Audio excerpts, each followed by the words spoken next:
Señor bendiga a la iglesia Restaurando el Tabernáculo, a cada miembro de nuestra iglesia y a los hombres y mujeres que, movidos por el poder del Espíritu Santo, se han unido a esta transmisión de nuestra escuela dominical.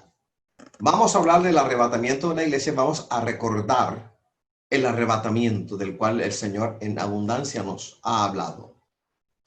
Para ello vamos a hacer una pequeña introducción y vamos a hablar de la parousia, que es la palabra que se utiliza en griego bíblico. Cuando escuche el término parousia o parusia, estamos hablando de su presencia. Su presencia. Ahí aparece en pantalla un mapa antiguo de la provincia de Macedonia, específicamente sobre Tesalónica, porque vamos a necesitar hablar de este punto un poquito después. Parousia, de para, que significa con, y de ousia, que significa un ser. A su vez, esta palabra se deriva de eimi, que significa ser, es el verbo ser. Entonces, parousia se utiliza, por ejemplo, de la presencia de Cristo con sus discípulos en su transfiguración. Segunda de Pedro 1:16. Ahí aparece en pantalla, usted lo puede leer. También el término parousia en griego coineo griego bíblico se utiliza del retorno de Cristo, indicando su presencia con los santos desde su advenimiento hasta su revelación y manifestación al mundo. Ahí aparece otra cita para corroborarlo, es Segunda de Pedro 3:4. En estas dos citas, Segunda de Pedro 1:16 y Segunda de Pedro 3:4, aparecen, hay una referencia directa del término parousia. Porque no os hemos dado a conocer el poder y la venida de nuestro Señor Jesucristo siguiendo fábulas artificiosas, sino como habiendo visto con nuestros propios ojos su majestad. La segunda cita dice, y diciendo, ¿dónde está la promesa de su advenimiento? Porque desde el día en que los padres durmieron, todas las cosas permanecen así como desde el principio de la creación. Pues bien, si estamos hablando de parousia, la pregunta que tenemos que hacer como estudiantes de la palabra, como creyentes del Dios Todopoderoso es, ¿quiénes tendrán parte en el arrebatamiento? Arrebatamiento sinónimo de rapto. ¿Quiénes tendrán parte en el arrebatamiento? Vamos a responder esa pregunta por la palabra. La respuesta la tenemos en Colosenses 1:18. Y Él es la cabeza del cuerpo, que es la iglesia, Él que es el principio, el primogénito entre los muertos, para que en todo tenga la preeminencia. De igual manera, Efesios 2, del versículo 1 al 16, nos dice lo siguiente. Por tanto, acordaos de que en otro tiempo vosotros, los gentiles, en cuanto a la carne, erais llamados incircuncisión por la llamada circuncisión hecha con mano en la carne. En aquel tiempo estabais sin Cristo, alejados de la ciudadanía de Israel y ajenos a los pactos de la promesa, sin esperanza y sin Dios en el mundo. Pero ahora en Cristo Jesús, vosotros que en otro tiempo estabais lejos, habéis sido hechos cercanos por la sangre de Cristo, porque Él es nuestra paz, que de ambos pueblos hizo uno, derribando la pared intermedia de separación, aboliendo en su carne las enemistades, la ley de los mandamientos expresados en ordenanzas, para crear en sí mismo de los dos un solo y nuevo hombre, haciendo la paz. Y mediante la cruz reconciliar con Dios a ambos en un solo cuerpo, matando en ella las enemistades. Entonces, ¿quiénes tendrán parte en el arrebatamiento? Los miembros del cuerpo de Cristo, la iglesia invisible del Señor. La escatología bíblica de la iglesia, o la escatología bíblica concerniente a los hechos de la iglesia invisible del cuerpo místico del Señor, incluye 5 factores importantes.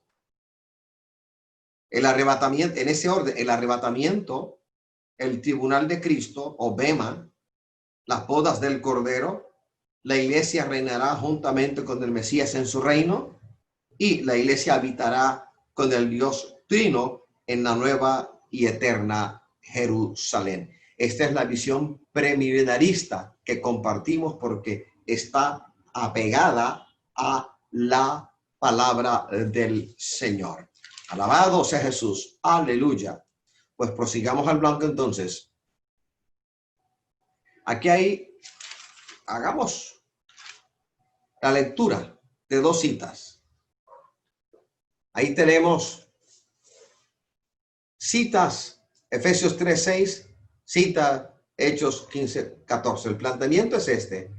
No hay iglesia gentil, no hay iglesia judía. Eso lo hemos leído en las citas anteriores. Hemos leído claramente que Efesios 2:11-16 y Colosenses 1:18 nos hablan de un solo cuerpo, el cuerpo del Señor, al cual han participado, del cual son miembros judíos convertidos de corazón a Jesucristo y gentiles convertidos de corazón al Señor Jesucristo.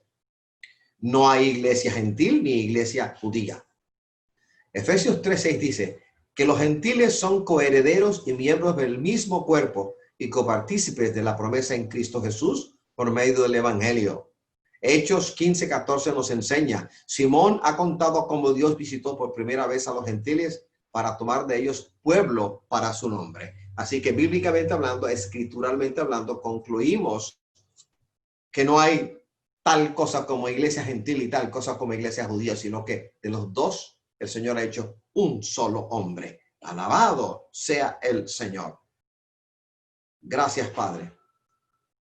No hay iglesia gentil ni iglesia judía. Vamos a leer Romanos 11 del 25 al 27. Ahí aparece en pantalla, al igual que Romanos 11 del 25 al 27. Este par de citas bíblicas corrobora una vez más esta grande verdad. Hay otra cita que viene a continuación en Juan 4:22. Vosotros adoráis, en Juan 4:22, adoráis lo que no sabéis. Nosotros adoramos lo que sabemos. La salvación viene de los judíos. Primera de Corintios 12:13. Porque por un solo espíritu fuimos todos bautizados en un cuerpo, sea judíos o griegos, sea esclavos o libres, y a todos se nos dio a beber de un mismo espíritu. Así que bíblicamente, insisto, el Señor nos aclara en esta mañana dominical que es un solo cuerpo, su iglesia, el cuerpo místico del Señor, la iglesia invisible. Gloria al Señor. En la primera ocasión que el término iglesia, eclesia, en griego bíblico se emplea, es en Mateo 16:18. Es la primera vez que se emplea semejante vocativo para referirse al cuerpo de Cristo, el término eclesia. La iglesia no existía en el Antiguo Testamento. La existencia, la aparición de la iglesia en el plan de salvación divino no le fue revelado ni a sacerdotes, ni a profetas, ni a reyes. A ninguno en el Antiguo Testamento se les reveló el misterio de la iglesia. Allí en Mateo 16:18 dice, plantea al Señor, edificaré mi iglesia. Alabado sea el Señor. No existía en el Antiguo Testamento. Entonces, ¿cómo empieza la iglesia? ¿O cuándo empieza la iglesia? Hay tres hechos a los cuales me voy a referir que marcan de una u otra manera el inicio del cuerpo de Cristo, el pueblo que no era pueblo, que ahora ha venido a ser el pueblo del Señor. El primer factor, el primer hito que no podemos ignorar es el rechazo que sufrió Cristo por parte de los judíos, del pueblo al cual fue enviado por parte del Padre Eterno. A los suyos vino y los suyos le rechazaron. Mateo 27:25 dice, y respondiendo todo el pueblo dijo, su sangre sea sobre nosotros y sobre nuestros hijos. Fue enviado a los judíos, estos lo rechazaron y el Señor se volvió al mundo gentil. Y alguien diría, pues, ¿qué ocurrió aquí? Yo diría entonces, de manera personal, profundidad de la sabiduría del Dios Todopoderoso, que sometió a no entendimiento, a ceguera espiritual en parte al pueblo judío, para que el pueblo judío, rechazando al Cristo de la gloria, diera espacio para que el pueblo que aparentemente no había sido llamado al asunto de la salvación de Dios entrase, la iglesia. En todo caso, si el rechazo de Cristo sufrido por parte de los judíos redundó en una bendición para nosotros los judíos, la futura reconciliación del pueblo de Israel con el Dios Todopoderoso será también de una grande bendición para nosotros. Cuando rechazaron a Cristo, el Señor tuvo que volverse al mundo gentil. El punto 2 de cómo empezó la iglesia tiene que ver con Hechos capítulo 2, Pentecostés. En el capítulo anterior, vale decir, en Hechos 1:8 hay una promesa, pero recibiréis poder cuando haya venido sobre vosotros el Espíritu Santo, y me seréis testigos en Jerusalén, en Judea, en Samaria y hasta lo último de la tierra. Esa es la promesa, y en el capítulo 2 de Hechos encontramos fehacientemente el cumplimiento de esta promesa. Ahí históricamente nace la iglesia. Y cuando dice Hechos 11, del 15 al 16, y cuando comencé a hablar, cayó el Espíritu Santo sobre ellos también, como sobre nosotros al principio. Entonces me acordé de lo dicho por el Señor cuando dijo: Juan ciertamente bautizó en agua, mas vosotros seréis bautizados con el Espíritu Santo. Y el punto 3 que no podemos soslayar es historia. En el año 70 de nuestra era, Roma, a través de uno de los hijos del emperador de turno Vespasiano, Tito, llegó, sitió y se destruyó el muro de Jerusalén. El templo dentro de la ciudad quedó destruida. Así que estos 3 hechos enmarcan el nacimiento del cuerpo de Cristo, de la iglesia del Señor, del pueblo que no era pueblo, pero que ahora es pueblo del Señor. La iglesia es el cuerpo de Cristo, compuesto de creyentes, tanto judíos como gentiles. Y la entrada, la participación, el acceso al cuerpo místico del Señor, al cuerpo de Cristo, se da por la conversión legítima del ser humano y su bautismo del Espíritu Santo. Alabado sea el Señor. Aquí voy a hacer un alto en el camino, me voy a dirigir a la iglesia. Les voy a hablar a la iglesia de algo que a mí me aconteció y que es lección para mi vida inolvidable, y que ayer, mientras terminaba de preparar el mensaje, el Señor me lo recordó y me dijo que lo compartiera, y lo voy a hacer. El Señor, en el año 1986, cuando ya estaba ya en la iglesia local aquí en Barranquilla, me exhortaba a ser bautizado por el poder del Espíritu Santo. Que el hablar en lenguas es la expresión, la muestra externa de que hemos sido llenos del poder del Espíritu Santo. Me acerqué y empecé a preguntar. Y resulta que en 2 servicios, uno de escuela dominical, el Señor me habló a través del que era mi pastor y me dijo: Wilfrido, sujeta tu mente a tu corazón. No entendí. Luego vino la segunda ocasión en la cual el Señor me habló de igual manera, de igual talante, y eso fue en una vigilia, domingo, para lunes festivo. El Señor otra vez, a través de mi pastor, me dijo: Señor te dice, sujeta tu mente a tu corazón. Y esa noche me habló de querer utilizarme para una obra que había puesto delante de mí. Entonces, cuando yo escucho al Señor decirme 2 veces, sujeta tu mente a tu corazón, me turbé y supe, por haber leído la palabra, que cuando el Señor habla del mismo asunto en un par de veces, significa que el asunto es importantísimo de parte del Señor y que hay algo que está a punto de ocurrir. Entonces diligentemente empecé a indagar, y la indagación no fue sino en meditación, en la palabra, en oración, en súplica, hasta cuando finalmente el Espíritu Santo me habló y me dijo: sujetar la mente a tu corazón significa deja de darle rienda suelta en tu cabeza a las ideas acerca de cómo hablar lenguas por los idiomas que tú estudiaste cuando estabas en la Universidad del Atlántico. Sujetar la mente a tu corazón significa, si en tu corazón ha habido fe ya manifestada para salvación, esa es la misma fe que en ti tiene que haber para creer que yo te voy a bautizar con el Espíritu Santo y fuego. En ese momento, cuando oí la dulcísima, poderosísima palabra del Espíritu Santo, fui bautizado. Estaba en mi lugar de trabajo y empecé a hablar en lenguas y tuve que contenerme porque estaba en medio de la clase. Fueron las clases más largas que yo alguna vez haya dictado, hasta cuando finalmente regresé a el apartamento donde vivía, y allí duré horas hablando en lenguas, horas orando en el Espíritu. Así que sujetar la mente al corazón significa no pierdas la batalla con pensamientos, porque aquí nadie sabe cómo lo hace, pero sí sabemos que sí lo hace. Y el Señor quiere bautizar a miembros de esta iglesia con Espíritu Santo y fuego. Te quiere capacitar. A mí el Señor me decía, yo no puedo utilizarte a menos que seas lleno del poder del Espíritu Santo. Hay una obra que he puesto delante de ti para la cual te envío, pero necesito que seas lleno del poder del Espíritu Santo para llevar a cabo esta obra.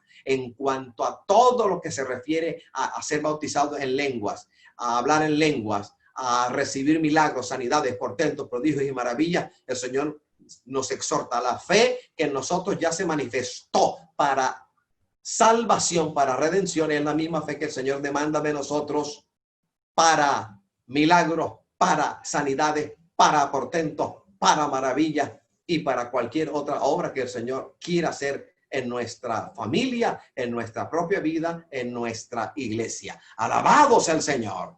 Mi alma te alaba y mi alma te bendice. Alabados al Señor. Vamos a pasar al primer punto, que es el arrebatamiento. La primera parte tiene que ver con los eventos del arrebatamiento, los eventos.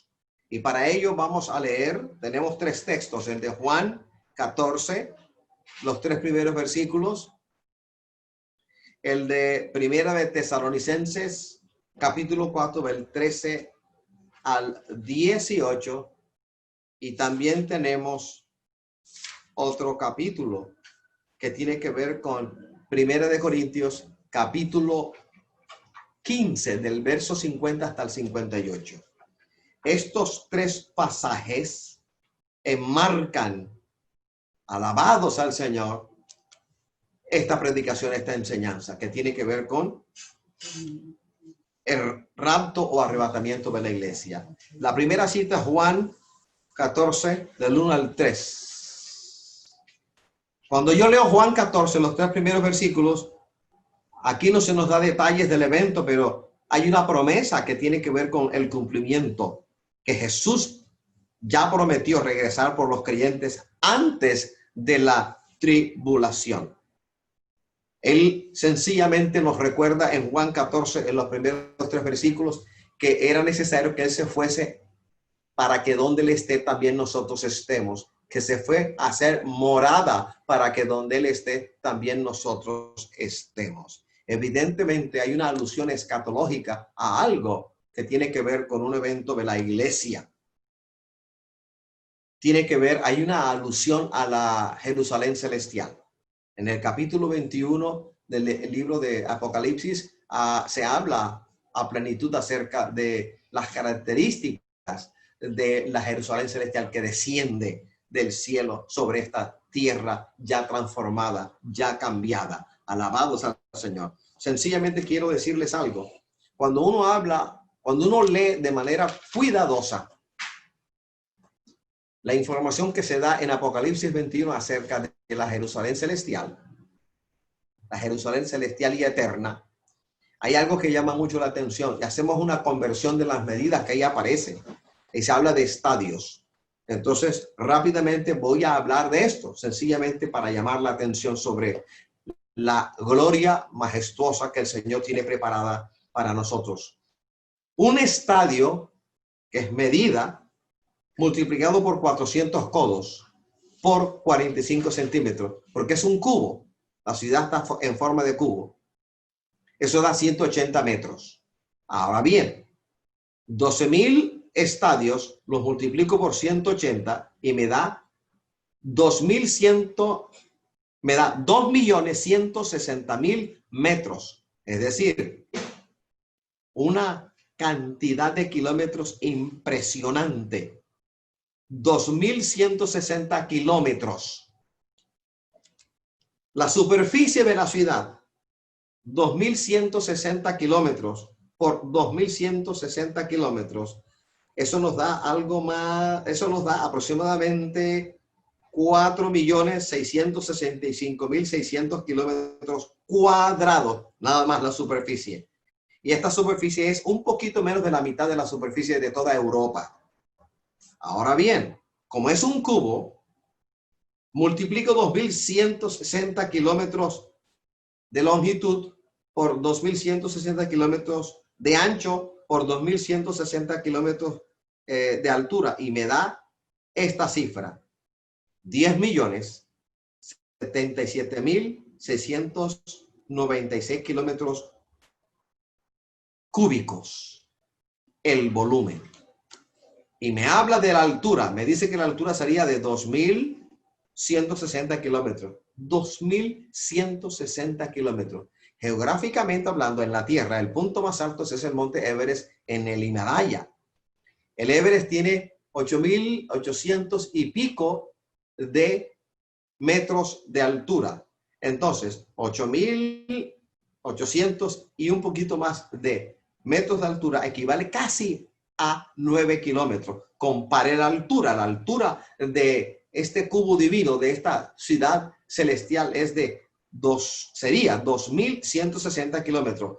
Imagínese usted que son 9 kilómetros, el punto más alto de nuestra geografía, comparado con 2.160 kilómetros. Entonces, ¿a qué nos está llamando? ¿De qué nos habla el Señor cuando habla de la Jerusalén celestial? Algo absolutamente maravilloso. Si estas son las dimensiones, piense usted en lo que está dentro, a lo cual el Señor ha llamado a todos sus redimidos. Así que en esta hora, anímate, cobra ánimo, cobra aliento, que el Señor te está llamando y te quiere llevar a las moradas que Él preparó para que donde Él esté, tú también estés. Esta es la promesa solemne que nos hace el capítulo 14 del Evangelio según San Juan en los primeros 3 versículos. Definitivamente, el arrebatamiento de la iglesia es anterior a la tribulación. Y aquí tengo que aclarar algo. Cuando hablamos nosotros solemos hablar de tribulaciones, y la Biblia habla de tribulaciones, queriendo decir los problemas que cada uno tiene en esta vida, en nuestros días en la tierra. El Señor nos ha dicho, en el mundo tendréis aflicción. Pues estas aflicciones, estas afugias del alma, del corazón y aún monetarias, estos líos con los cuales vivimos nuestro diario vivir, tienen que ver con tribulaciones, porque somos tribulados de una u otra manera.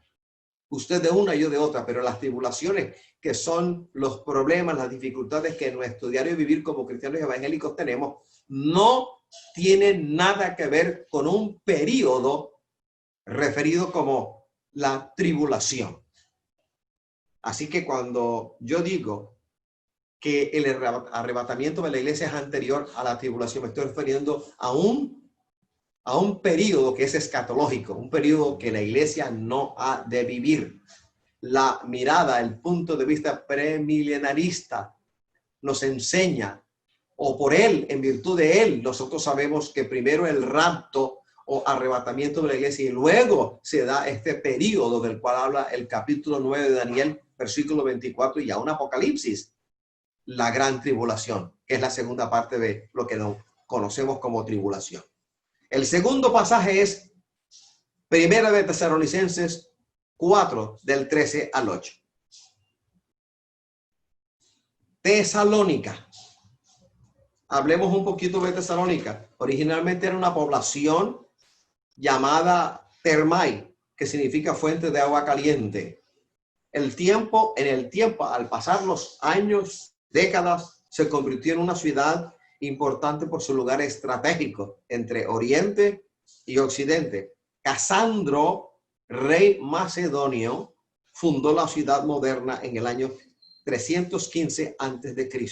Casandro, Lisímaco, Ptolomeo y Seleuco fueron los 4 generales en los cuales se divide el imperio griego cuando el gran cuerno primero, que es Alejandro Magno, muere en la plenitud de sus facultades físicas, reales, imperiales y militares. Este Casandro la fundó en este año 315 a.C. Tesalónica llegó a ser la capital de la provincia romana de Macedonia. El tiempo pasó y al cambio de el imperio griego al imperio romano, esta ciudad de Tesalónica llegó a ser la capital de la provincia de Macedonia. y estaba localizada junto a una vía romana que conducía al oriente, la vía Egnatia. En los días de Pablo fue una comunidad con su propio gobierno y con muchos residentes judíos que justificaron la presencia de una sinagoga, Hechos 17:1. Pablo primeramente la visitó en su segundo viaje misionero, acompañado de Silas y de Timoteo.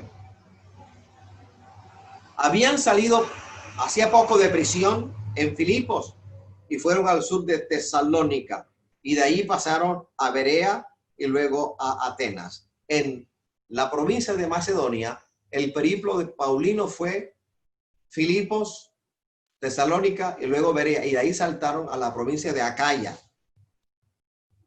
Atenas y luego a la provincia de Acaya. Alabados al Señor. Esa es Tesalónica. Entonces, primera de Tesalonicenses capítulo 4, en los versículos del 3 al 18, nos habla claramente acerca del arrebatamiento de la iglesia. ¿Qué había ocurrido? En su poco tiempo de permanencia en Tesalónica, iglesia que fundó Pablo con sus dos compañeros misioneros, se estableció una iglesia. Cuando Pablo sale y está ya fuera de la provincia de Macedonia, fuera de Tesalónica, escuchó que algunos hermanos que él conoció, que se establecieron en el evangelio en la iglesia en Tesalónica, habían muerto, cosa que trajo tristeza, melancolía y un poco de desasosiego a los miembros de la iglesia en Tesalónica, en parte como respuesta a el pesar que embargaba el corazón de los hermanos por la partida de otros hermanos. Pablo responde de una manera clara en el capítulo 4 de primera de Tesalonicenses acerca del dormir, acerca del morir en Cristo. Entonces Pablo describe en primera de Tesalonicenses capítulo 4, describe el programa del rapto o del arrebatamiento. Responde una pregunta que había sido hecha en Tesalónica. Ellos sabían que el rapto había de ocurrir, pero no entendían de qué manera habría de ocurrir. La pregunta se debió al hecho, como ya dije, que algunos creyentes habían muerto. Entonces, al decir de primera de Tesalonicenses capítulo 4 del 3 al 18, el arrebatamiento de la iglesia tiene una secuencia y vamos a referirnos a esta secuencia. Primero, el Señor mismo descenderá del cielo, el Señor mismo. Segundo, con aclamación.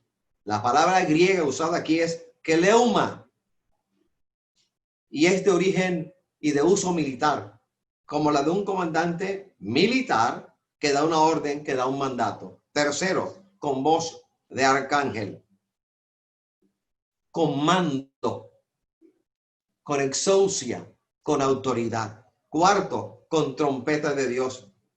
El sonido de trompeta era usado para dar la orden de batalla o para congregar, para llamar. Alabado sea el Señor. Me voy a detener un poquito aquí en cuanto a la trompeta de Dios y vamos a expandir un poquito este conocimiento. En griego bíblico la palabra trompeta es traducción de salpinx, S-A-L-P-I-N-X, y se usa de varias maneras en el contexto bíblico. Primero, se refiere al instrumento musical natural, la trompeta, como en 1 Corintios 14:8. También se habla del acompañamiento sobrenatural de Dios, por ejemplo, en actos de ángeles en la segunda venida de Cristo. Mateo 24:31, las señales del tiempo del fin. En el Sinaí, como nos dice Hebreos 12:19, se tocaba la bocina, se tocaba la trompeta. También de sus actos en el período de los juicios divinos que preceden a esto. Apocalipsis 8, versículos 2, 6 y 13, Apocalipsis 9, versículo 14, por ejemplo. También se usa de una llamada a Juan a la presencia de Dios. Apocalipsis 1:10 y Apocalipsis 4:1. Y también hay una alusión del uso de la salpix, de la trompeta, de la resurrección de los muertos en Cristo y de la transformación de los que aún viven en el momento del arrebatamiento, como lo hemos leído, como aparece en 1 Corintios 15:52. Aquí la expresión, la última trompeta, es una mención militar con la que estaban familiarizados los lectores griegos y posiblemente también una alusión a Números capítulo 10 del versículo 2 al versículo 6. En conclusión, la trompeta se usaba para tres grandes eventos. Número 1, para anunciar convocatorias públicas. Léase Nehemías 4:20. Los samaritanos formaron una conspiración, una coalición de enemigos para sorprender a los judíos, derribar su obra y dispersar e intimidar a los edificadores del nuevo templo. Como era una obra grande y estaban tan alejados entre sí, Nehemías tenía siempre a su lado una trompeta para poder dar alarma y se pudiera prestar ayuda al destacamento lejano de sus hermanos. Número 2, para preparar un juicio. Joel 2:1, tocad trompeta para dar alarma de una guerra que viene. Números capítulo 10, versículos del 1 al 10, Osea 5:8, Amós 3:6, era oficio de los sacerdotes. Y número 3, para producir reverencia y temor, como en Éxodo 19:16, el sonido de la bocina.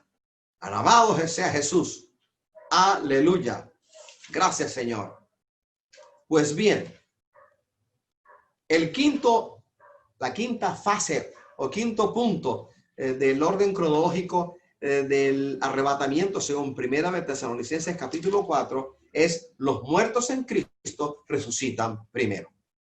Al morir los hermanos en Cristo, con la dulce esperanza en Cristo, ellos no perdieron ningún beneficio del rapto o arrebatamiento de la iglesia. La frase en Cristo limita la resurrección de los que en vida tuvieron la oportunidad de un legítimo arrepentimiento. La frase es en Cristo. Número 6, fase número 6 o etapa 6 en esta cronología del arrebatamiento. Luego nosotros, los que vivimos, los que hayamos quedado, seremos arrebatados en las nubes. Sin excepción, todo creyente legítimo será removido de esta tierra y será unido con el Señor en los cielos. La palabra griega aquí es arpazo, que significa quitar, arrebatar. Y número 7, para recibir al Señor en el aire, y ahí estaremos siempre. Es decir, la iglesia de Jesucristo, el cuerpo invisible del Señor, el cuerpo místico de Cristo, no participa de la tribulación, no es partícipe de la tribulación y es librada de la tribulación por resurrección, por traslado, por transformación. Vamos a la tercera cita, que es 1 Corintios capítulo 15, del versículo 50 hasta el 58. La transformación del cuerpo o la transformación de la naturaleza de nuestro cuerpo. En el verso 50 de 1 Corintios 15 se dice: mas esto digo, hermanos, que la carne y la sangre no puede heredar el reino de Dios, ni la corrupción hereda la incorrupción. Por causa del pecado, el hombre estuvo sujeto a corrupción y a muerte. Vamos a leer Génesis 2:17 y también Génesis 3, del 17 al 19. Génesis 2:17 dice: mas el árbol de la ciencia del bien y del mal no comeréis, porque el día que de él comieres ciertamente morirás. Y hubo muerte cuando ellos pecaron. Génesis 3, 17 y 19 dice: y al hombre dijo: por cuanto obedeciste a la voz de tu mujer y comiste del árbol de que te mandé diciendo, no comerás de él, maldita será la tierra por tu causa, con dolor comerás de ella todos los días de tu vida, espinos y cardos te producirá y comerás plantas del campo. Con el sudor de tu rostro comerás el pan hasta que vuelvas a la tierra, porque de ella fuiste tomado, pues polvo eres y al polvo volverás. Por causa del pecado hizo irrupción en la naturaleza del hombre la corrupción y la muerte. Todos los seres humanos somos imputados del pecado. aun cuando yo personalmente, esto es un ejemplo, aun cuando tú y yo no hayamos pecado de manera particular, en nosotros hay algo que hemos heredado. Vía herencia hemos adquirido del primer hombre de Ish, después de su pecado, hemos adquirido la naturaleza pecaminosa. Hemos adquirido el mal, lo hemos heredado. Naturalmente nosotros somos pecadores primero porque cometemos actos que son pecaminosos y segundo porque hemos sido nacidos, hemos sido concebidos en medio de una raza que es pecadora. Alabados al Señor. El árbol de níspero da nísperos porque el Señor cuando lo creó puso ley en él para que dé níspero y no tamarindo u otra fruta. Entonces, así como el níspero da ese fruto níspero, porque es su naturaleza, la naturaleza del hombre lo lleva a dar como fruto el pecado y la muerte que aparece como una amenaza para toda la humanidad. La naturaleza pecaminosa está en nosotros. Alabados al Señor. Cuando yo leo Romanos capítulo 5, de los versículos 2 y 14, a ver qué nos dice la palabra. Gozosos en la esperanza, sufridos en la tribulación, constantes en la oración, compartiendo para las necesidades de los santos, practicando la hospitalidad, bendecid a los que os persiguen, bendecid y no maldigáis. Alabado sea el Señor. Mire todo lo que nosotros hemos recibido, siendo naturalmente pecadores, habiendo adquirido la naturaleza pecaminosa de Adán vía herencia, también por el nuevo nacimiento hemos adquirido la naturaleza vivificante del segundo Adán, es decir, Cristo Jesús, Señor nuestro. Nuestro cuerpo naturalmente está vendido al pecado y por lo tanto el summa sukikon, el cuerpo natural, debe ser transformado para poder estar en la eternidad. Las características presentes de nuestro cuerpo natural, cuerpo humano natural, no transformado, summa sukikon, este cuerpo no está adaptado, no está preparado, no puede acceder a la eternidad. Por lo tanto, se necesita la transformación de la naturaleza de nuestro cuerpo, cosa de la cual nos habla Pablo en 1 Corintios capítulo 15, en los versículos del 50 hasta 58. Este pasaje habla de la rapidez del cambio. En un momento, en un abrir y cerrar de ojos, alabado sea el Señor. El evento tomará lugar a la final trompeta, lo cual se refiere de manera directa a la fiesta judía de las trompetas. En el Antiguo Testamento, durante esta ceremonia, hay una serie de sonidos de trompetas que son cortos. Y los sonidos cortos de trompeta concluyen con un sonido largo que los judíos llamaban Tequia Gedola, que significa el gran sonido de la trompeta. Alabado sea Jesucristo el Señor. Así que al decir de 1 Corintios capítulo 15, versículos del 35 al 49, este cuerpo natural nuestro, naturalmente vendido al pecado, el soma sukikon, será transformado. Y el otro cuerpo que recibiremos en esta transformación se llevará a cabo en los muertos en Cristo que resucitan, pero también en nosotros los que hayamos quedado seremos transformados. Y el primer grupo, los muertos en Cristo, y el segundo grupo, los que hayamos quedado en el momento del arrebatamiento, seremos trasladados a la gloria del Dios Todopoderoso. El nuevo cuerpo que el Señor promete, primero es incorruptible, versículo 42. Segundo es glorificado, versículos 43, parte A y Filipenses 3:21. Tercero, este nuevo cuerpo es en el poder de resurrección, versículo 43, la segunda parte. Cuarto, este cuerpo nuevo es espiritual. Léase los versículos del 44 al 46. Número 5 es celestial. Léase versículos del 47 al 49. Y sexto es inmortal, como lo leemos en el versículo 53. Recuerde que la cita es 1 Corintios capítulo 15, del 50 en adelante. Pues bien, se nos habla de resurrección y debo recordar que Cristo, mi Señor, resucitó.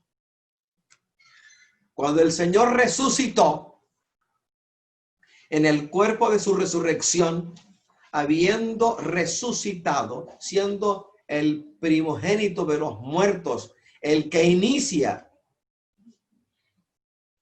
la resurrección. Es el que inicia este cambio para su iglesia. Cuando se dio a conocer, cuando se apareció. Mire bien, características del cuerpo de resurrección de Cristo.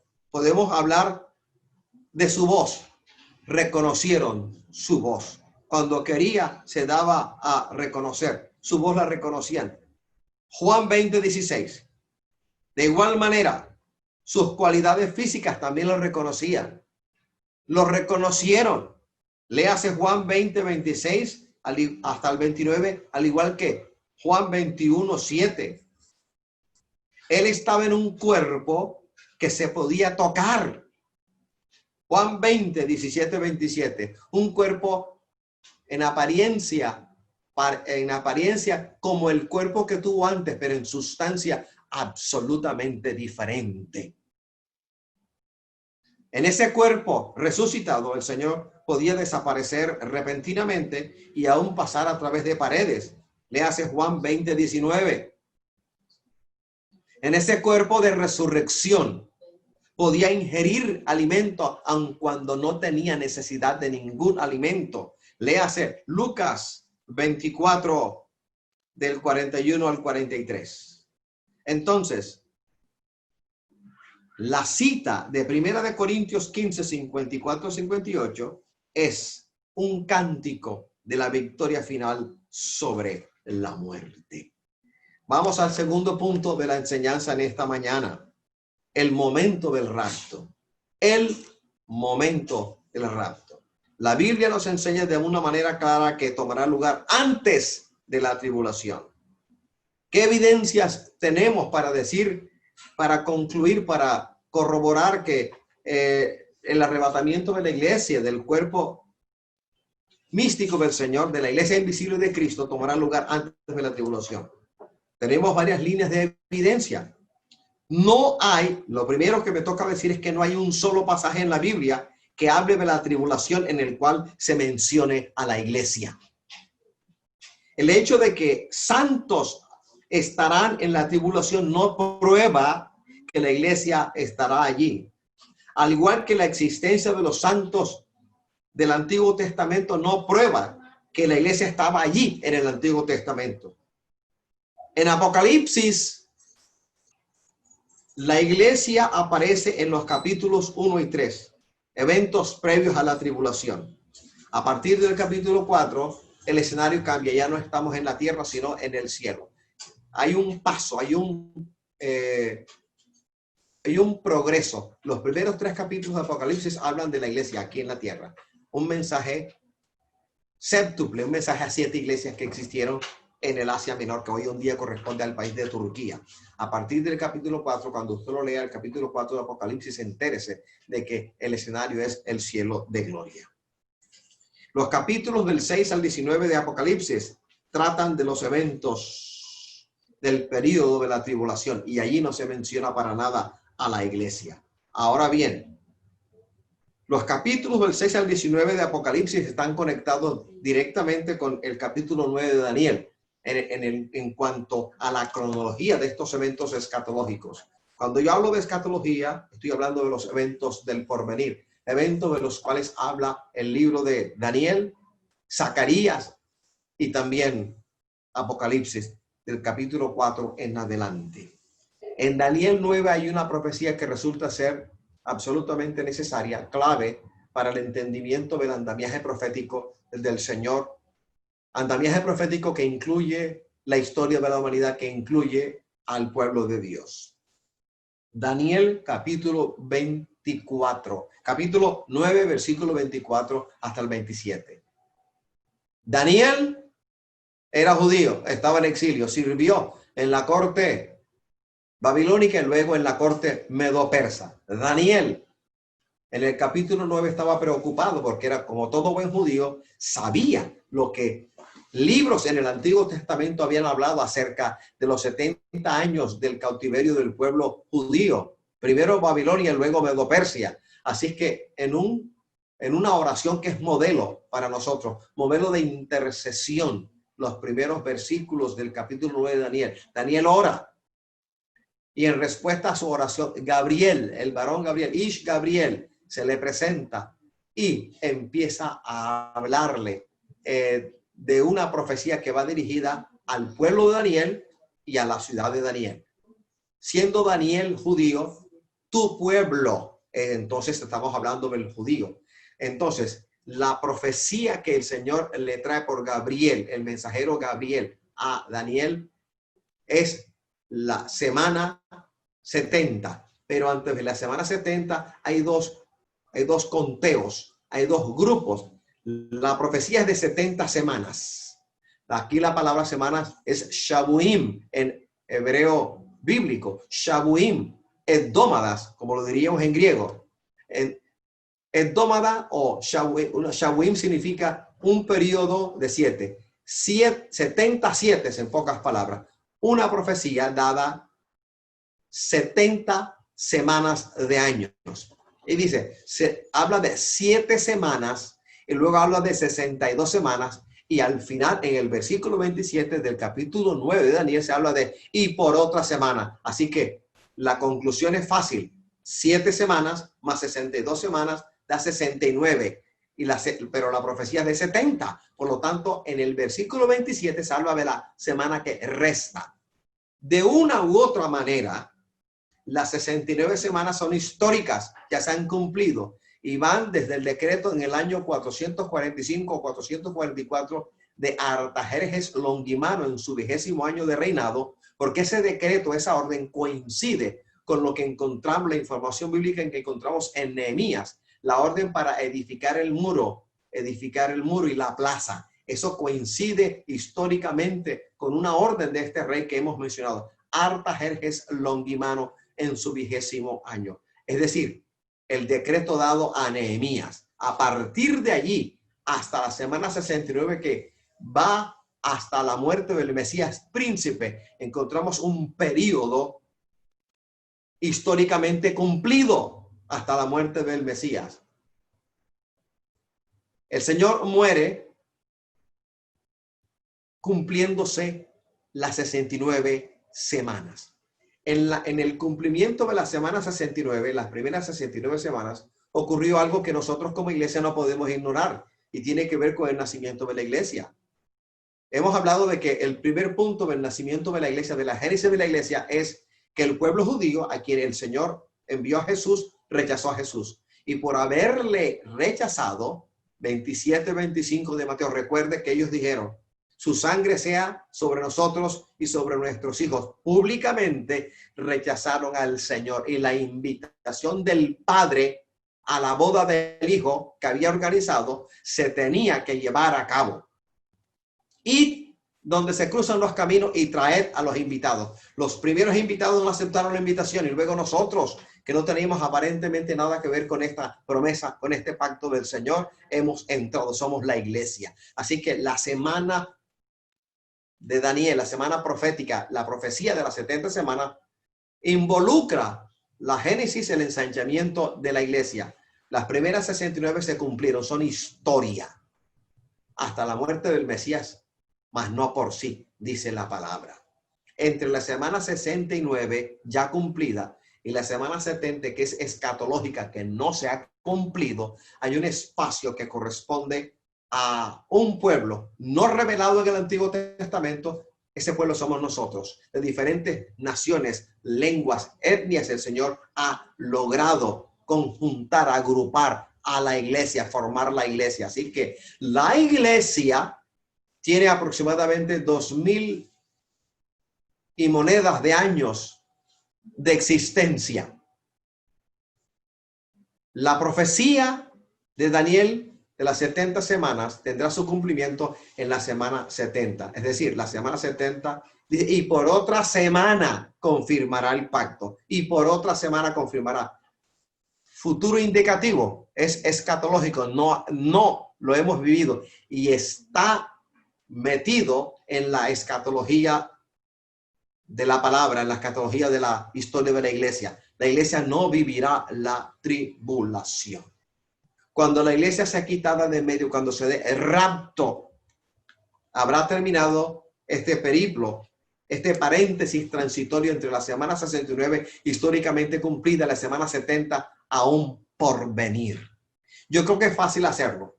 70 semanas, dice, 70 semanas están determinadas sobre tu pueblo y sobre la santa ciudad. Evidentemente habla del pueblo de Daniel, el pueblo judío, y evidentemente habla de la santa ciudad que es Jerusalén. 70 semanas están determinadas sobre tu pueblo. 69, las primeras 69 se han cumplido. Falta una, pero entre la 69 cumplida y la 70 por cumplirse, hay un espacio que corresponde a la historia de la iglesia.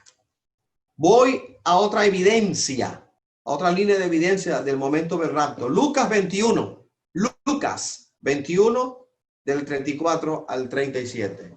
Ahí leemos en el versículo 25, el Señor dice que la tribulación vendrá sobre todos los que habitan sobre la faz de toda la tierra.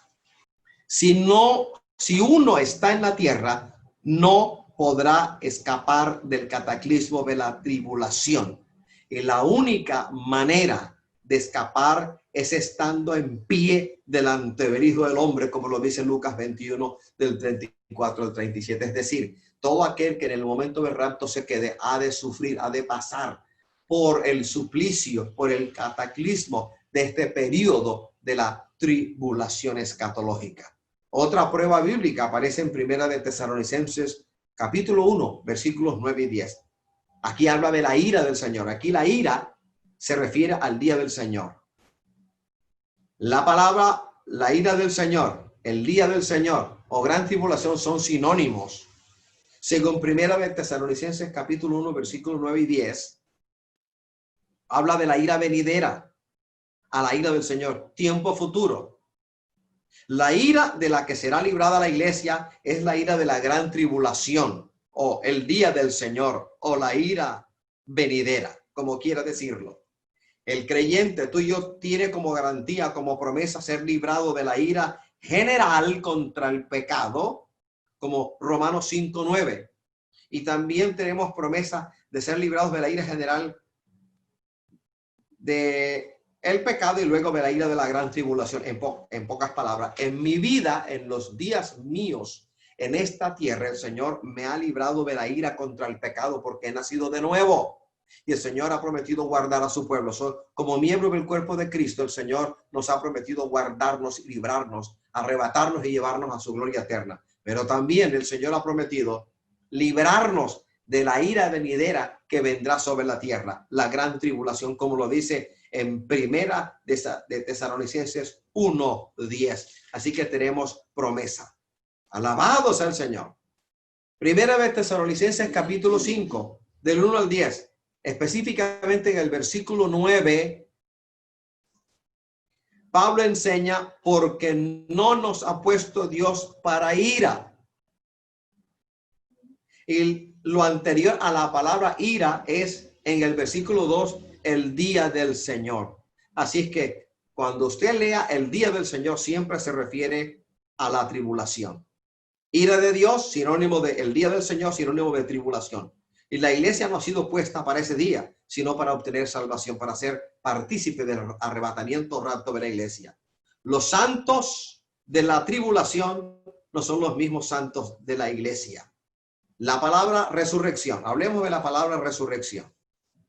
Cuando yo leo el capítulo 20 del libro de Apocalipsis, la palabra es anástasis y se refiere a la primera clase de resurrección o primera resurrección, de la cual participan todos los santos hasta el momento sublime de este acontecimiento, todos los santos. Apocalipsis me aclara que durante la tribulación hay dos grupos: el remanente de los judíos que son salvos, que aceptan a Jesucristo como el verdadero Mesías, el Mesías que su nación negó, rechazó. Y también hay otro grupo, el grupo que vemos con palmas en las manos, aquellos que durante la tribulación no aceptaron la marca de la bestia, ni aceptaron adorar a la imagen a la cual se le infundió vida y a la cual se le exigía el falso profeta que se adorasen.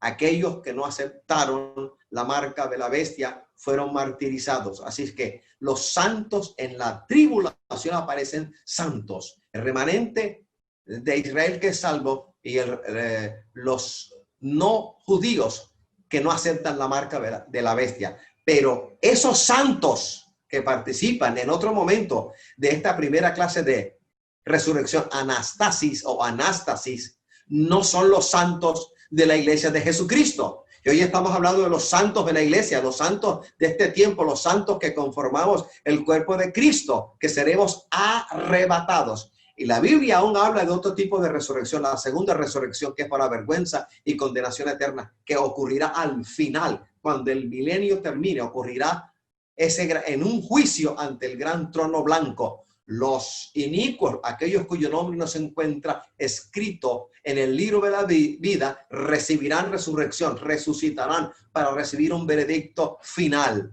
y serán arrojados a la ajena o a la muerte segunda o lago de fuego. Alabado sea el Señor. Nosotros, los santos de la iglesia, participaremos de esta primera clase de resurrección, anastasis.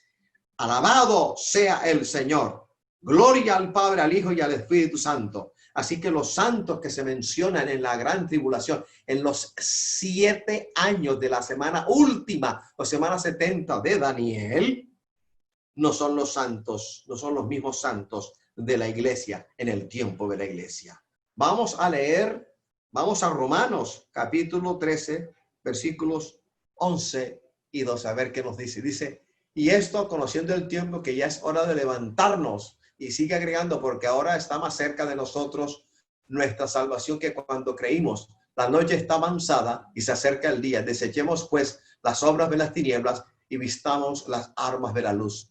De igual manera, Santiago 5:79 nos dice, por tanto, hermanos, tened paciencia hasta la venida del Señor. Mirad cómo el labrador espera el precioso fruto de la tierra, aguardando con paciencia hasta que reciba la lluvia temprana y la tardía.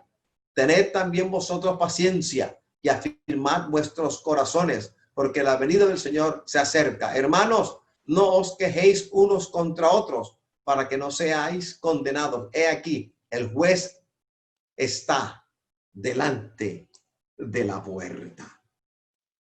Gracias, mi Padre. Ahora bien, la iglesia desaparece en el rapto, en el arrebatamiento. Y luego empieza un periodo del cual sí habla la palabra del Señor. Habla del inicuo, del perverso, del hijo de perdición, o como lo llama Apocalipsis, la bestia que surge o que sale del mar, el anticristo escatológico.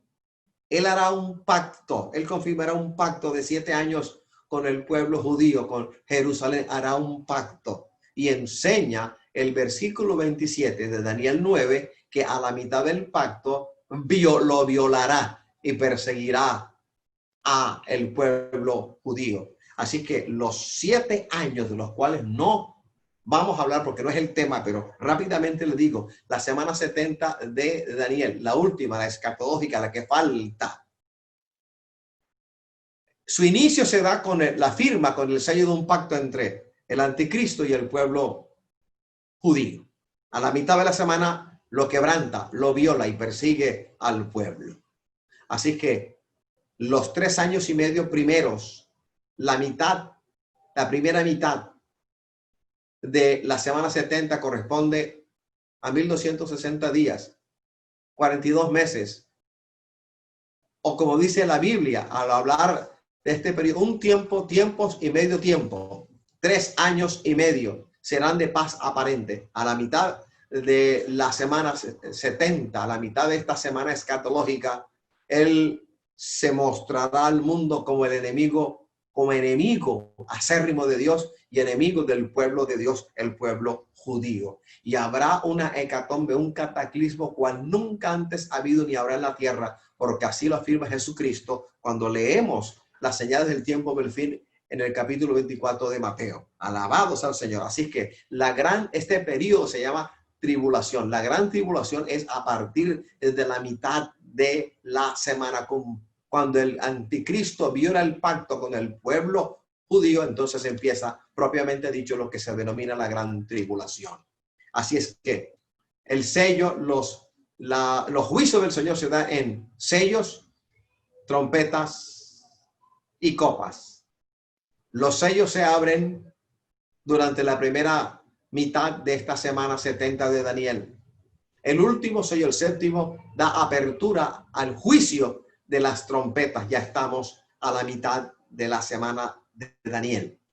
La última trompeta dará inicio a los juicios de las copas, 7 copas de la ira del Señor. Y al hablar de los 7 copas de la ira del Señor, estamos hablando del inminente regreso de Cristo en su segundo advenimiento, ya al final de la semana 70, cuando los juicios de las 7 copas serán sucesivos, sin pausa, uno tras otro.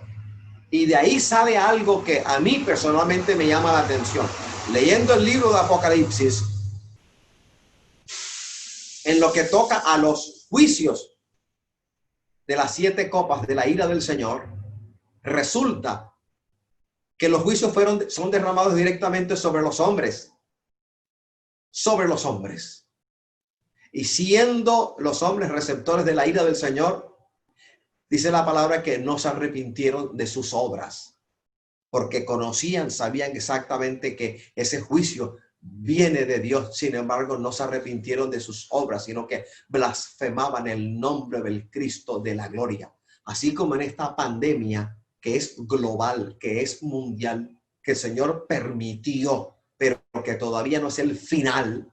El Señor ha dado tiempo para que muchos se arrepientan, pero esta pandemia primero es para desarraigar a muchos cuyo corazón el Señor lo conoce y cuyo corazón nunca lo va a aceptar.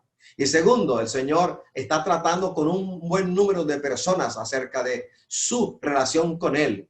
Muchos cristianos incluso han sido tocados por el poder de Dios y Dios les ha permitido la experiencia de estar sufriendo de COVID-19.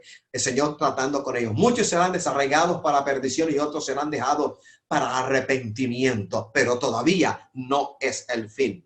Cuando alguien diga, yo sé cuándo viene el Señor, hay que decirle, arrepiéntete, pecador, porque la Biblia dice que el día nadie lo sabe. En un momento, en cualquier momento, puede ser ahora, en cualquier momento, pero el Señor no le ha revelado a ningún hombre, ni ángeles, cuándo será el día y la hora de semejante suceso que estamos esperando, el rapto de la iglesia. Arrebatar, raptar, arpazo. 14 veces aparece este verbo en el Nuevo Testamento. 2 ejemplos. En Hechos 8:39, el arrebatamiento de Felipe se produjo por una acción poderosa de Dios, pero de modo espacial. Fue trasladado de un lugar a otro, fue trasladado de un lugar a otro. En cambio, el uso de arpazo en 1 de Tesalonicenses 4:17 se trata de ser arrebatado definitivamente a la comunión de los redimidos al fin de los tiempos. La palabra que el Señor me ha dado a predicar es absolutamente clara.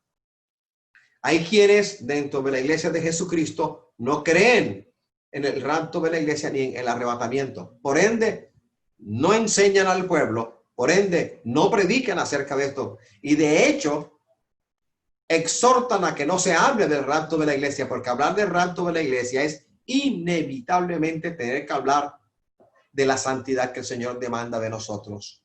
12:14 de Hebreos dice, seguid la paz con todos y la santidad sin la cual nadie verá al Señor. Así que el Señor nos exhorta. Es un llamamiento perentorio en estos días que el Señor nos ha hecho a recordar la palabra, a recordar una promesa de que donde esté el cuerpo muerto, ahí se congregarán las águilas. Y está hablando del rapto, no está hablando de santidad. Sin santidad nadie verá al Señor. La cita, reitero, es Hebreos 12:14. Seguid la paz con todos y la santidad sin la cual nadie verá al Señor.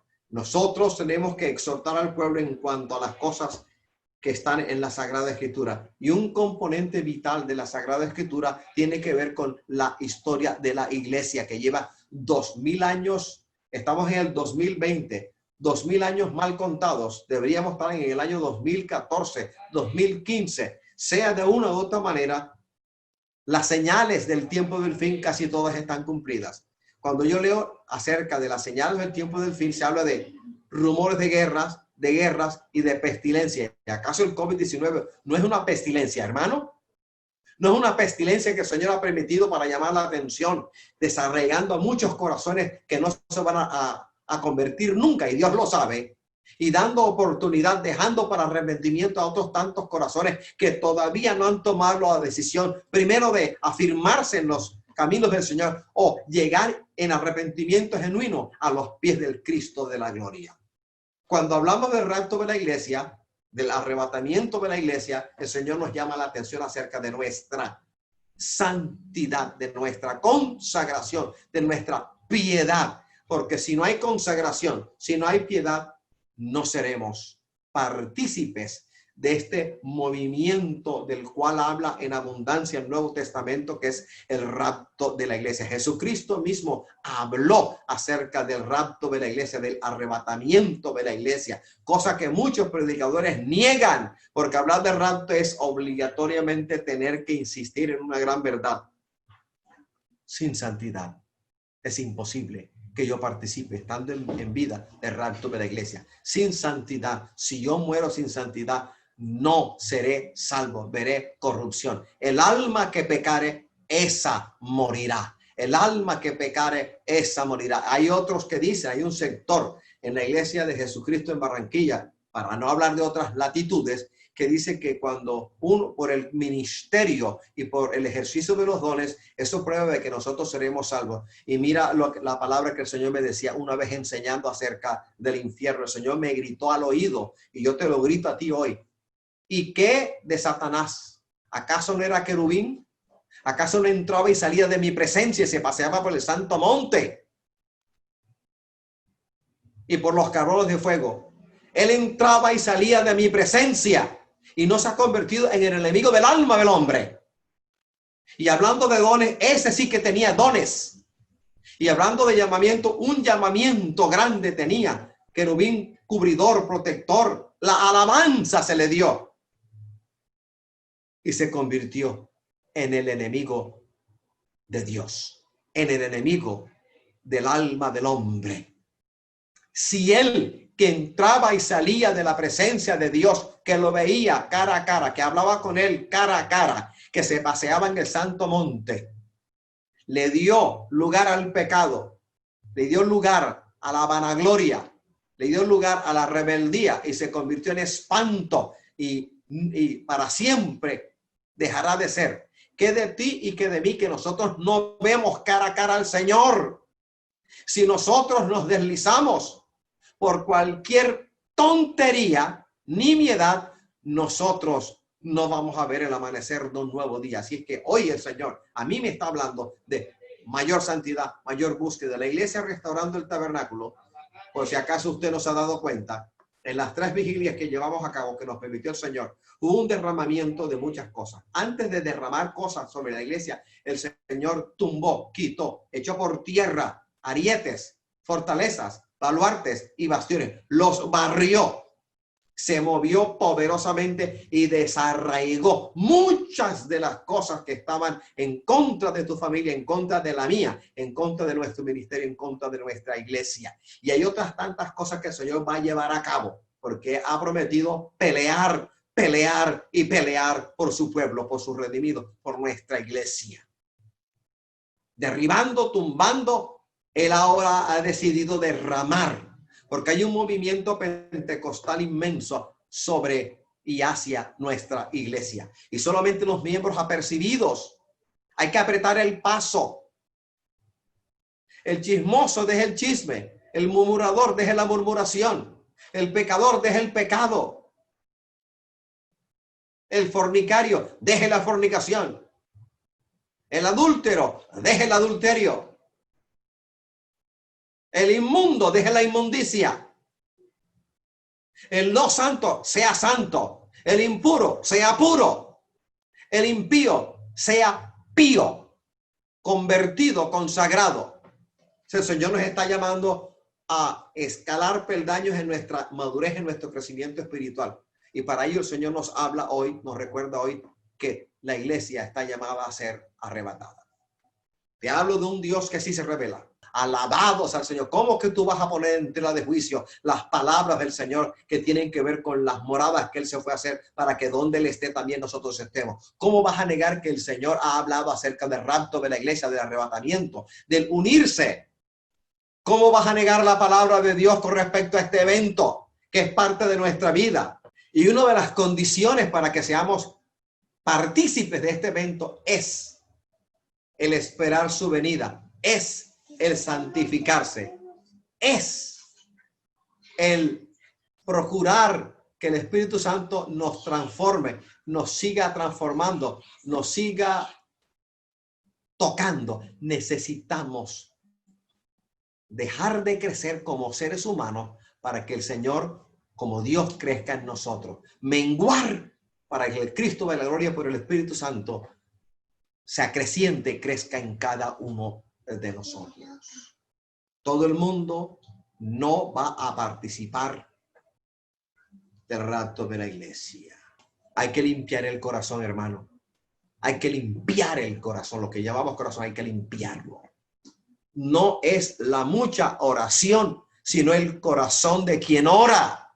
El Señor entonces le dice, no tengo compromiso con ninguno que no tenga compromiso conmigo, con el reino de los cielos. Hermano, santifícate más. Tenemos que santificarnos más.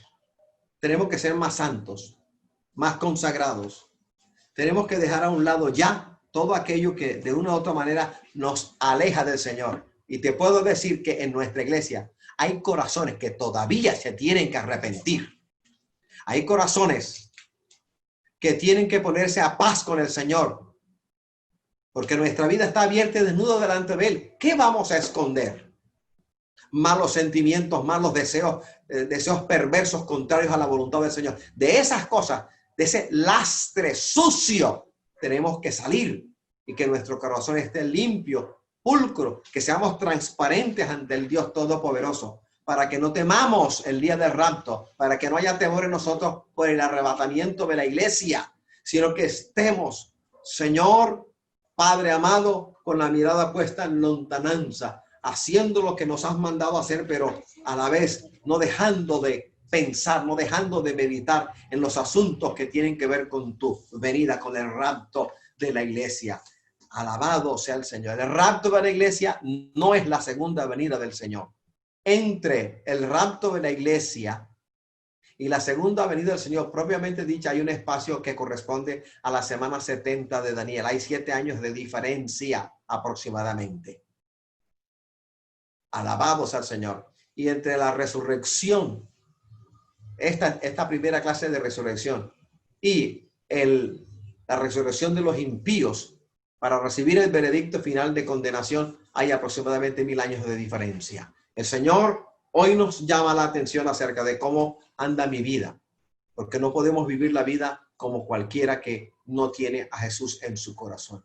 Tenemos que proseguir al blanco, dando pasos de fe, dejando atrás la vieja vida de la cual no conseguimos nada bueno, la vieja vida que nos llevaba derechito al infierno. Padre, perdónanos por nuestros pecados. Hoy llegamos delante de ti con temor y temblor.